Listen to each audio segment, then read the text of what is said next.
Alien Investor präsentiert.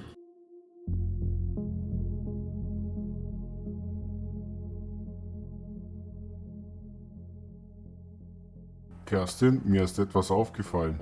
Jede große Kontrolle beginnt gleich. Sie beginnt mit dem Satz, wir müssen die Kinder schützen. Und in dem Moment traut sich keiner mehr zu widersprechen. Ein starker Hebel.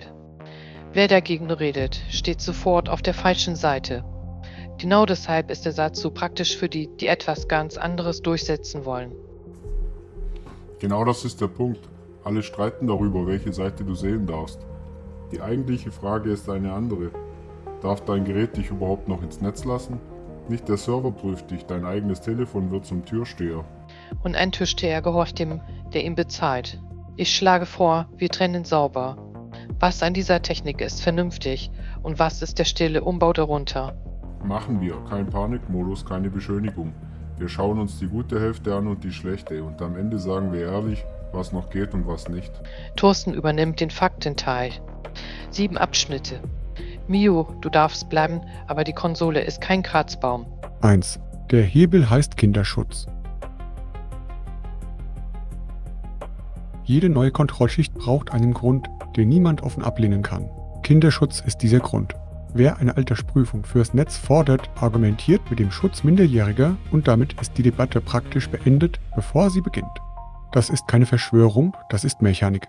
Ein Ziel, dem alle zustimmen, wird zum Vehikel für eine Struktur, der längst nicht alle zustimmen würden, wenn man sie offen benennen würde. Die rechtliche Grundlage in Europa ist der Digital Services Act, konkret Artikel 28 Absatz 1. Dazu hat die Kommission am 14. Juli 2025 Leitlinien vorgelegt. Auf dem Papier geht es um den Schutz Minderjähriger auf großen Plattformen. Verhandelt wird aber etwas Größeres, nämlich der Aufbau einer verlässlichen, geräteweiten Alterserkennung. Und wer einmal zuverlässig das Alter prüfen kann, kann dieselbe Infrastruktur später für vieles andere nutzen. Der Kinderschutz ist der Türöffner. Was durch die Tür kommt, entscheidet sich danach. Deshalb lohnt es sich, ruhig und genau hinzusehen, statt reflexhaft dafür oder dagegen zu sein. Die Technik hat eine saubere Seite. Und sie hat eine, die kaum jemand ausspricht. 2. Der Prüfpunkt ist dein Gerät. Hier liegt die eigentliche Verschiebung und sie ist leicht zu übersehen. Bisher galt, ein Server im Internet entscheidet, ob du Zugriff bekommst. Die Kontrolle saß außerhalb, irgendwo im Netz. Bei der neuen Architektur wandert der Prüfpunkt an einen anderen Ort. Er sitzt jetzt in deiner Hand. Nicht der Inhalt wird geprüft, nicht der ferne Server. Geprüft wird das Gerät selbst. Bevor überhaupt die Frage nach deinem Alter gestellt wird, stellt das System eine andere Frage. Ist dieses Gerät ein zugelassenes, unverändertes Gerät? Erst wenn das Telefon diese erste Hürde nimmt, darf es weitermachen. Das klingt technisch, hat aber eine schlichte Konsequenz. Dein Zugang zum Netz hängt nicht mehr nur davon ab, wer du bist oder wie alt du bist. Er hängt davon ab, ob dein Gerät auf einer Liste zugelassener Geräte steht. Das Werkzeug in deiner Hand wird vom Werkzeug für dich zum Prüfer über dich. Und wer diese Liste führt, hat eine Macht, die weit über Jugendschutz hinausreicht. 3. Die gute Hälfte, der datensparsame Beweis. Bleiben wir fair, denn ein Teil dieser Technik ist wirklich gut gebaut. Der Altersnachweis selbst folgt dem Prinzip der Datensparsamkeit. Er nutzt ein sogenanntes Nullwissenverfahren. Das bedeutet, die App beweist gegenüber einer Webseite nur eine einzige Tatsache, nämlich dass der Nutzer über 18 ist. Nicht das Geburtsdatum, nicht der Name, nicht die Ausweisnummer wandern über die Leitung. Nur ein Ja auf die Frage nach der Volljährigkeit. Wichtig ist auch, diese Nachweise sind so gestaltet, dass sie sich nicht über verschiedene Dienste hinweg verknüpfen lassen. Die Pornoseite, der Shop und das soziale Netzwerk sollen aus den einzelnen Ja-Antworten kein gemeinsames Profil bauen können. Und das ist kein bloßes Versprechen mehr. Dieses Verfahren ist inzwischen tatsächlich implementiert und dokumentiert, nicht nur als Absicht angekündigt.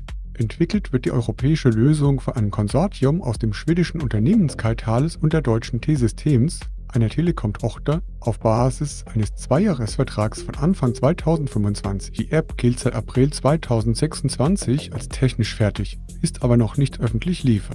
Sie läuft im Pilotbetrieb mit rund 7 Vorreiterstaaten, weitere sollen folgen. Der allgemeine Start ist für Ende 2026 geplant. Soweit die saubere Seite. Wer nur hier hinschaut, sieht ein sparsames, durchdachtes System.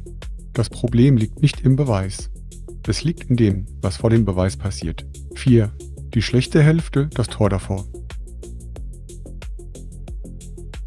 Bevor die App überhaupt den datensparsamen Altersnachweis führen darf, prüft sie dein Gerät auf Echtheit. Auf Android geschieht das über die Play Integrity API von Google, auf dem iPhone über die App-Attestierung von Apple. Zusätzlich muss die App aus dem offiziellen Store stammen, also aus Google Play oder aus Apps App Store. Und die europäische Architektur verlangt ein hardwaregebundenes Sicherheitsmodul im Gerät, in der Fachsprache WSCD genannt. Schauen wir uns die Echtheitsprüfung von Google genauer an, denn dort sitzt der Kern. Play Integrity prüft unter anderem den sogenannten Verified Boot Key deines Geräts. Das ist ein kryptografischer Schlüssel, der beim Start des Systems entsteht. Dieser Schlüssel wird gegen eine Liste abgeglichen, eine Liste zugelassener Herstellerschlüssel, die Google führt. Steht dein Schlüssel auf der Liste, geht das Tor auf. Steht er nicht darauf, bleibt es zu. Und damit ist der eigentliche Vertrauensanker offengelegt. Nicht ein Staat, nicht eine unabhängige Behörde entscheidet, welches Gerät ins Netz darf. 2 US-Konzerne führen die entscheidenden Listen. Der datensparsame Beweis oben mag europäisch und sauber sein. Der Türsteher davor gehorcht Google und Apple. Wer nicht auf ihrer Liste steht, kommt gar nicht erst bis zu der Stelle, an der er beweisen dürfte, dass er volljährig ist. Von 2 Bauformen ein Ergebnis. Weltweit bilden sich gerade 2 Bauformen dieser Kontrolle heraus und es lohnt sich, beide zu kennen, weil sie am selben Punkt enden. Die erste ist das App-Modell, der europäische Weg. Eine eigene Alters-App führt den Nachweis, so wie beschrieben. Die zweite ist das Betriebssystemmodell, das vor allem in den USA vorangeht. Dort wird das Alter nicht über eine separate App geprüft, sondern direkt im Betriebssystem hinterlegt, schon bei der Einrichtung des Geräts. Das System gibt dann ein Alterssignal an die App Stores weiter. In Kalifornien tritt dazu das Gesetz AB 1043 am 1. Januar 2027 in Kraft. Und das ist kein kalifornischer Sonderfall, denn Texas hat seit Anfang 2026 ein eigenes Gesetz zur Altersprüfung in App Stores.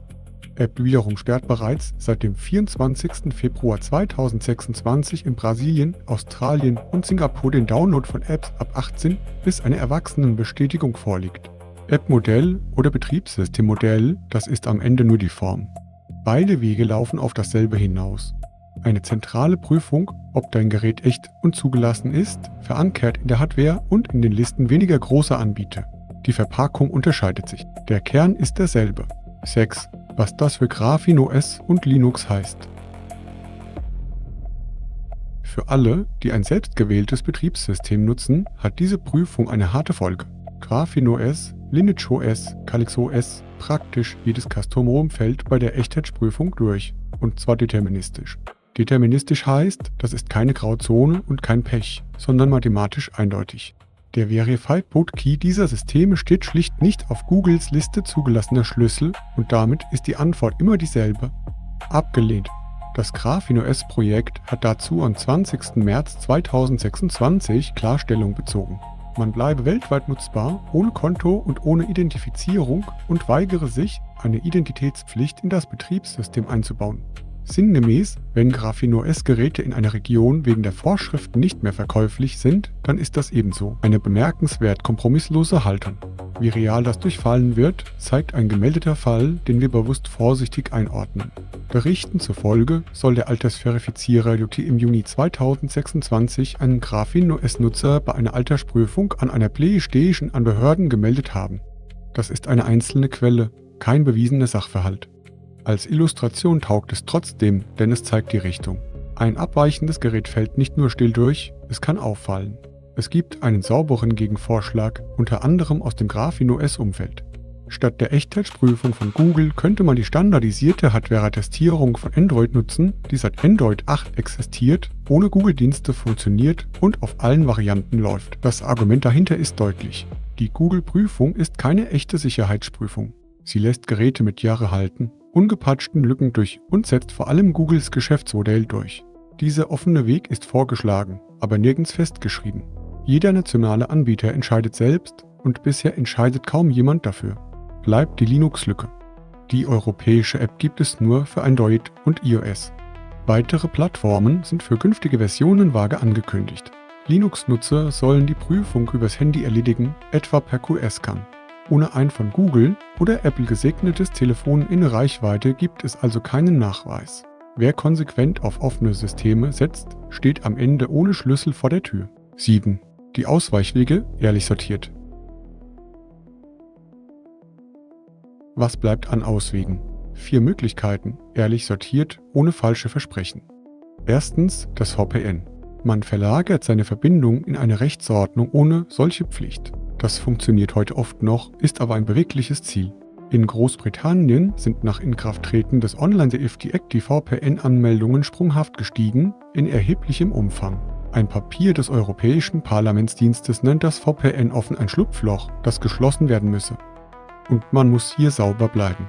Das britische Oberhaus hat am 21. Januar 2026 für ein VPN-Verbot für unter 18-Jährige gestimmt. Die Regierung prüft das in einer Konsultation. Es ist aber noch kein geltendes Gesetz. Die Regierung selbst ist dagegen und es zielt auf Minderjährige.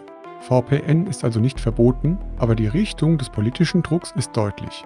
Für den Fall, dass VPNs selbst ins Visier geraten, gibt es die dezentrale Antwort, das Mesh-VPN, das im 4. Kapitel des Buchs beschrieben wird. Zweitens ein kompartmentiertes Opfergerät. Ein billiges Telefon mit normalem Android, ohne echte Identität, ohne persönliche SIM, ohne verknüpftes Konto, strikt getrennt vom souveränen Alltagsgerät. Es dient nur dazu, eine erzwungene Prüfung über sich ergehen zu lassen, während das eigentliche Gerät sauber bleibt. Drittens die Offline- oder Drittanbieteraktivierung, wo sie angeboten wird, etwa am Postschalter. Das umgeht die Geräteprüfung an manchen Stellen, ist aber nicht überall vorgesehen. Viertens, und das ist die einzige Lösung an der Wurzel, politischer Druck. Nämlich der Druck, die offene Hardware-Testierung verpflichtend zu machen, statt der Prüfung durch 2 Konzerne. Und hier das ehrliche Fazit dieses Abschnitts ohne Beschönigung.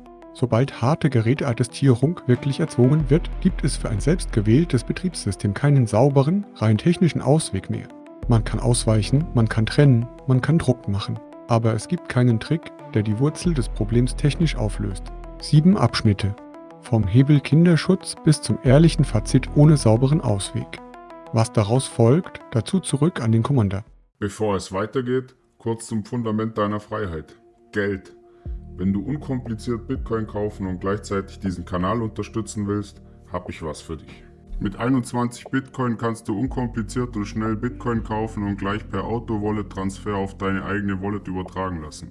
Ich habe das Kennwort Alien Investor im System hinterlegt. Das ermöglicht eine Ersparnis von 20% bei den Kosten für den Kauf bei 21 Bitcoin. Genau, und wer Bitcoin hat, muss sie auch wie ein Profi sichern. Ich nutze dafür die Bitbox.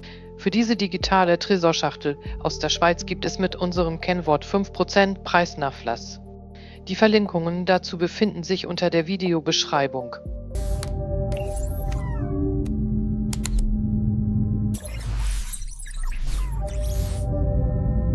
Und da ist der Punkt, an dem ich nüchtern werde. Kerstin, das ist kein Zufall und kein Behördenversehen. Das ist Architektur. Erst kommt der Satz mit den Kindern, dann kommt die Prüfung deines Geräts und am Ende entscheidet nicht der Staat und schon gar nicht du, sondern 2 Konzerne mit ihren Listen. So ist es. Und weil es Architektur ist, hilft kein einzelner Trick dagegen. Es gibt keinen Knopf, der das rückgängig macht. Was hilft, ist Struktur.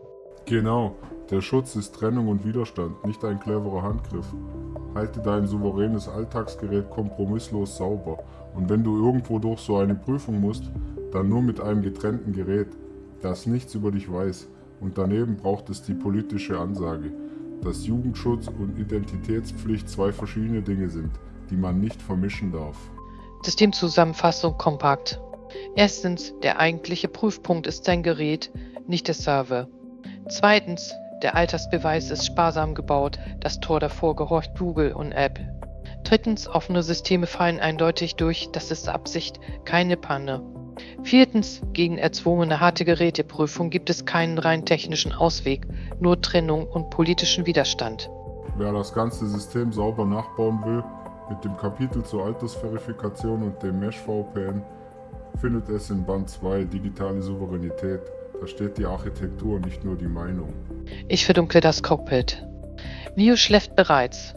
Vertraue niemanden, manage deine Finanzen selbst. Wenn dir das Video gefallen hat, liken, abonnieren, kommentieren und Links in der Beschreibung benutzen, um den Kanal zu unterstützen. Und falls du es noch nicht wusstest, auf alieninvestor.org findest du das alles selbst. Mein Bitcoin-Steuertool, mit dem du deine Steuer ohne fremde Hilfe machst, der Alien Analyzer, der dir Aktien wie Apple auf Herz und Nieren prüft, meine Aktienanalysen und meine laufenden Bitcoin-Kursanalysen. der Powerlord Chart und mein Mission Control Dashboard. Meine Blogartikel zu allen wichtigen Themen, meine Apps im Nostos App Store, frei von Google und Apple, meine Bücher, direkt bei mir oder als Kindle und das Alien Phone, ein Handy mit vorinstallierten Graphene OS, ein Ort, ein Ziel, deine digitale Souveränität.